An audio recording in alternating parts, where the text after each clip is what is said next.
Hey les loulous, merci, bonjour à vous et super heureux de vous retrouver sur cette toute nouvelle capsule. Aujourd'hui on va parler de faire la différence, oser être vous-même. Pourquoi je vous dis ça?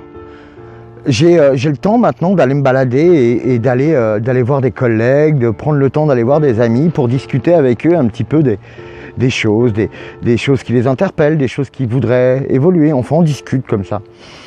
Et en allant me balader dans Paris, je me suis dit, tiens, regarde les magasins, fais attention aux magasins qui t'interpellent, ceux qui te donnent envie de regarder, ceux qui vraiment te parlent. Et essaye de faire attention aussi aux magasins dont tu passes à côté et t'oses même pas regarder, ça t'interpelle pas, c'est à peine si tu as vu qu'il y avait un magasin. Et là, je me suis aperçu de quelque chose quand même, c'est que quand il y a un magasin qui est singulier, qui se caractérise, qui se démarque des autres, on est curieux, on a envie d'y aller. On a envie d'y aller, on a envie de savoir, voilà, il y a quelque chose d'inconscient qui fait qu'on est interpellé, qu'on a envie d'y aller. Vous savez, c'est comme si vous aviez en bas de chez vous 4 restaurants par exemple. Les 4 restaurants proposent des spécialités différentes, mais dans le même ordre de prix, dans la même qualité de produit. Donc voilà, vous avez ces 4 restaurants, mais parmi ces 4-là, il y en a un qui vous reçoit, mais il vous offre le cocktail, il vous accueille à l'entrée avec un énorme sourire, il s'intéresse à vous, il est vraiment à l'écoute, juste de la prise de commande, au service, même au café, à la rigueur, il vous l'offre. D'après vous, vous allez aller où? Bah ouais, il n'y a pas photo. Et souvent, quand je vais voir des amis ou pas, ou des collègues tout simplement, et ils me disent, tu sais Hervé, c'est super dur. J'y arrive pas, on s'en sort pas, ça décolle pas, on est toujours un petit peu dans le même axe, c'est-à-dire on se casse la gueule tous les ans et on n'arrive pas à redresser la barre. Mais en vrai, écoute, viens avec moi. Hein, tu prends un casque parce que je suis en scooter, je suis cavalier. Tu viens avec moi, on va faire un petit tour. Et je te montre un petit peu ce qu'il existe comme magasin et pourquoi cela fonctionne. Les paradigmes ont changé, l'envie des clients a changé. Et vous savez, moi, quand j'ai commencé mon magasin, j'ai pris un magasin. On m'a dit, tu sais, Hervé, tu as pris une 2 chevaux. Et une 2 chevaux, c'est pas une Ferrari. Tu peux pas aller à plus de 200 avec une 2 chevaux.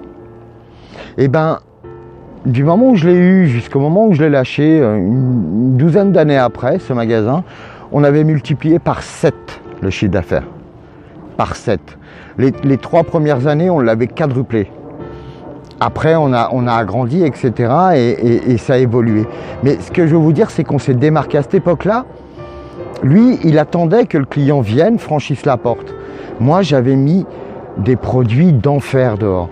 C'est-à-dire que je prenais les meilleurs produits du moment. Chez les bons producteurs qu'on a locaux et j'appliquais pas ma marque, je faisais encore moins cher. C'est-à-dire que des produits que je négociais très bas parce que j'en prenais des grosses quantités, je n'appliquais en plus pas mon coefficient. Qu'est-ce que ça faisait? Ça veut dire que j'en vendais mais incroyablement bien et ça fait qu'après il y a eu cette notoriété parce que j'étais le dernier arrivé dans la ville et je me suis créé cette notoriété de beau et de pas cher. Je tiens sur le fait que ça soit même pas du beau, que ce soit de l'excellence. Vous voyez ce que je veux dire? Et c'est pas et ça, c'est pas de la concurrence déloyale. Faut pas oublier qu'on est au service du client. Le client, il a besoin de se démarquer pour qu'il choisisse en vrai. Il a des choix à faire. Lui, il a des choix parce qu'il n'a pas qu'une, il n'a pas que 2, mais il a plein de possibilités. Jusqu'à Internet. Internet, vous savez, j'y ai travaillé également. Et ça a ses qualités aussi, ça a son intérêt, tout a son intérêt. Et il y a beaucoup de clients aussi qui font leurs achats de fleurs, de bouquets sur Internet.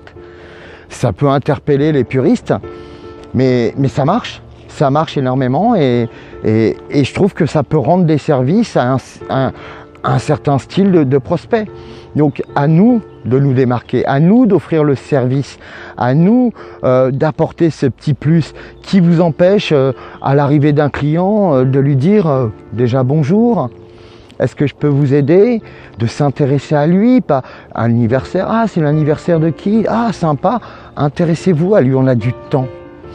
Et le temps, eh ben, ça paye. Si on prend du temps avec le client, si on prend du temps du début, dès qu'on ouvre le magasin, si on pense à notre client dans la mise en place du magasin, dans l'entretien du magasin. Combien de fois je vois des entreprises ou des magasins où tu le vois quand ça ne marche pas au reflet de l'état de l'entreprise.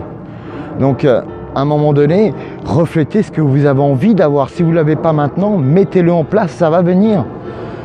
Si vous voulez une belle clientèle, faites du beau travail, faites attention à votre tenue, faites attention à la tenue de votre magasin, faites attention à la tenue de vos produits.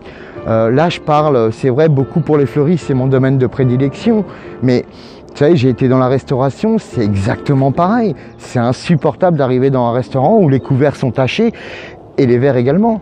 Je ne sais pas si vous êtes d'accord avec moi, si vous avez des traces dans les assiettes, c'est juste waouh, c'est le truc insupportable. Donc nous, notre métier, c'est pareil. Les gens qui franchissent la porte de notre magasin, ils viennent soit pour partager déjà, vous savez, rien que le fait d'aller chercher le cadeau, c'est déjà commencer à faire plaisir et à se faire plaisir. Donc il commence lui, dès le rentrer dans votre magasin, à partager l'émotion qu'il a déjà quand il a rien qu'eu l'idée de venir acheter des fleurs. Vous savez, on fait un métier, on ne vend pas que du rêve, on travaille aussi pour des moments difficiles. C'était pour moi des moments très difficiles parce qu'on s'attache à nos clients et parfois c'est dur. Mais là aussi, on doit être impeccable. On doit être impeccable et on doit leur apporter l'impeccabilité.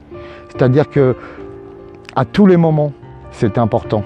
Vous savez, je sais pas, moi je suis un peu plus âgé que beaucoup qui vont regarder. Il m'est arrivé que des jeunes viennent pour faire leur mariage et ce jeune homme ou cette jeune fille qui venait pour commander les fleurs, j'avais offert le bouquet de naissance, leur bouquet de naissance, et 20 ans après ils viennent pour se marier. J'aurais dit de foutre le camp. Hein. Non, je plaisante, mais waouh, c'est là qu'on se dit on fait un super métier et quand on le fait avec tout ça, avec excellence, avec amour, avec passion, je vous assure que c'est super gratifiant. Mais en tout cas, mes loulous, voilà, osez faire la différence, osez être vous, soyez singulier, soyez particulier. On a la preuve, on a des médias pour nous aider à communiquer sur ce qu'on fait. Faites la même chose. Ange Matteotti, qui était dans l'émission des fleuristes, se met en scène également et je trouve ça génial que des fleuristes, il y en a plein d'autres, hein. Il y a Karine, il y a Félix, il y en a plein que j'adore et que je vais oublier plein de gens, mais c'est pas grave, je vous adore tous. Contribuez, postez vos vidéos, montrez ce que vous savez faire, offrez votre savoir, offrez-le, je vous assure. Plus vous donnez, plus vous recevez. En tout cas, mes loulous, je vous aime.